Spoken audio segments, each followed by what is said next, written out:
Modern ideas on social equality and the psychological basis of history. Origin and development of the idea of equality. The consequences it has had.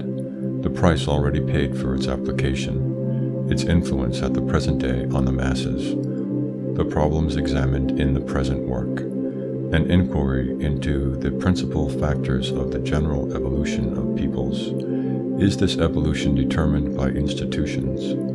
The elements of each civilization, institutions, arts, creeds, etc., and whether they have not certain psychological foundations peculiar to each people. The element of chance in history and its permanent laws. The civilization of a people is based on a small number of fundamental ideas, which determine its institutions, its literature, and its arts. These ideas come very slowly into being, and they are also very slow to disappear. Long after their erroneous nature has become clear to cultivated minds, they remain indisputable truths for the masses, and continue to exert their influence on the rank and file of the nation. It is difficult to obtain recognition of a new idea, but it is no less difficult to discredit an idea that has long been generally accepted. Humanity has always been exceedingly loath to abandon its decayed ideas and its moribund gods. It is barely a century and a half ago that certain philosophers, who, it should be remarked, were very ignorant of the primitive history of man, of the variations of his mental constitution, and of the laws of heredity, propounded the idea of the equality of individuals and races. This idea, which would naturally be most attractive to the masses, ended by firmly implanting itself in their mind, and speedily bore fruit. It has shaken the foundation of the old societies, given birth to the most formidable of revolutions, and thrown the Western world into a series of convulsions, the end of which it is impossible to foresee. Doubtless certain of the inequalities among individuals and races were too apparent to be seriously disputed, but people found it easy to persuade themselves that these inequalities were merely the outcome of differences of education, that all men are born equally intelligent and good, and that the sole responsibility of their perversion lies with the institutions they live under. This being the case, the remedy was simple in the extreme. All that had to be done was to reform the institutions and to give every man an identical education. It is in this way that institutions and education have ended by becoming the great panaceas of modern democrats, the means of remedying inequalities which clash with the immortal principles that are the only divinities that survive today. And yet, science, as it has progressed, has proved the vanity of the theories of equality and shown that the mental gulf created by the past between individuals and races can only be filled up by the slowly accumulating action of heredity. Modern psychology, together with the stern lessons of experience, has demonstrated that the institutions and the education which suit some individuals and some races are most harmful to others. But when ideas are once in circulation, it is not in the power of philosophers to destroy them when they arrive at the conviction that they are erroneous. Like a swollen stream that has overflown its banks, the idea continues its destructive progress with which nothing can interfere. There is no psychologist, no traveler, no fairly intelligent statesman who is not aware how erroneous is this chimerical notion of the equality of men, which has thrown the world into confusion, brought about in Europe a gigantic revolution, involved America in the sanguinary war of succession, and landed all the French colonies in a state of lamentable decadence. Yet in spite of this knowledge, they are few indeed who venture to combat this notion. Moreover, the idea of equality, far from being on the decline, continues to make headway.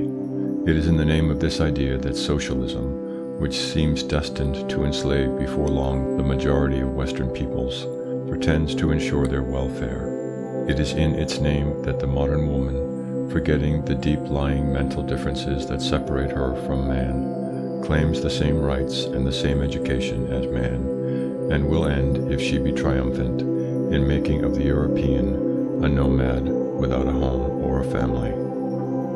The masses scarcely trouble themselves about the political and social upheavals to which these leveling principles have given rise, or about the far graver events they have yet to bring forth, and the statesmen of the present day are in power too short a time for them to be more heedful. Moreover, public opinion has become the sovereign authority, and it would be impossible not to bow to it. The only real measure of the social importance of an idea is the influence it exerts on men's minds. The degree of truth or error it contains is only of interest from a philosophic point of view.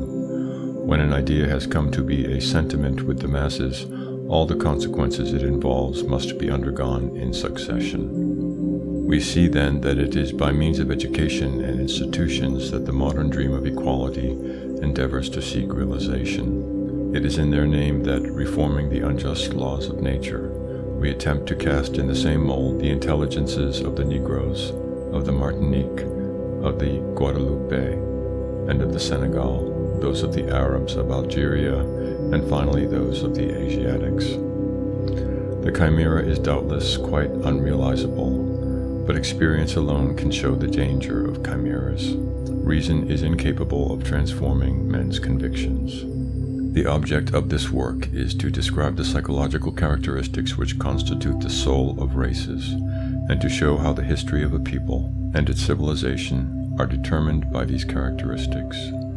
Neglecting details or only considering them so far as they are indispensable to the proof of the principles advanced, we shall examine the formation and mental constitution of the historic races, that is, of the races artificially formed in historic times by the chances of conquest, immigration, and political changes, and we shall endeavor to demonstrate that their history is determined by their mental constitution. We shall note the degree of fixity or variability of the characteristics of races.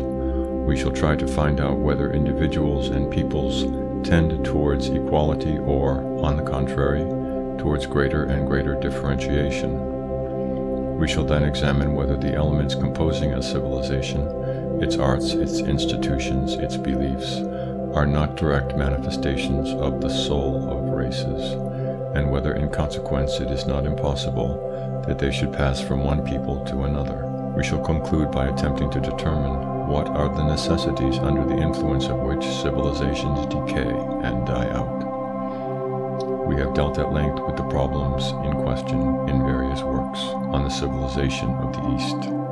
This short volume should be regarded as a brief synthesis. The point that has remained most clearly fixed in my mind, after long journeys through the most varied countries, is that each people possesses a mental constitution as unaltering as its anatomical characteristics, a constitution which is the source of its sentiments, thoughts, institutions, beliefs, and arts.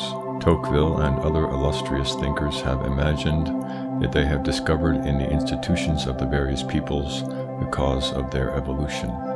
I, on the contrary, am persuaded and hope to prove, while choosing my examples from the countries studied by Tocqueville, that institutions are of extremely slight importance as regards the evolution of civilization. They are most often effects, and but very rarely causes. The history of peoples is determined, no doubt, by very different factors. It is full of particular cases of accidents which have taken place but which might not have taken place. Side by side, however, with these chances, with these accidental circumstances, there are great permanent laws which govern the general course of each civilization. The mental constitution of races proceeds from the most general, the most primordial of these permanent laws. The life of a people, its institutions, beliefs, and arts are but the visible expression of its invisible soul. For a people to transform its institutions, beliefs, and arts, it must first transform its soul. To enable it to bequeath its civilization to another people, it would be necessary that it should be able to bequeath its soul. Doubtless this is not what history teaches, but we shall easily show that in recording contrary assertions it has allowed itself to be misled by vain appearances. The reformers who have followed one another for a century past have endeavored to change everything, gods, the earth, and men. But their efforts have been wholly unavailing, so far as regards the century-old characteristics of the souls of races which time has established.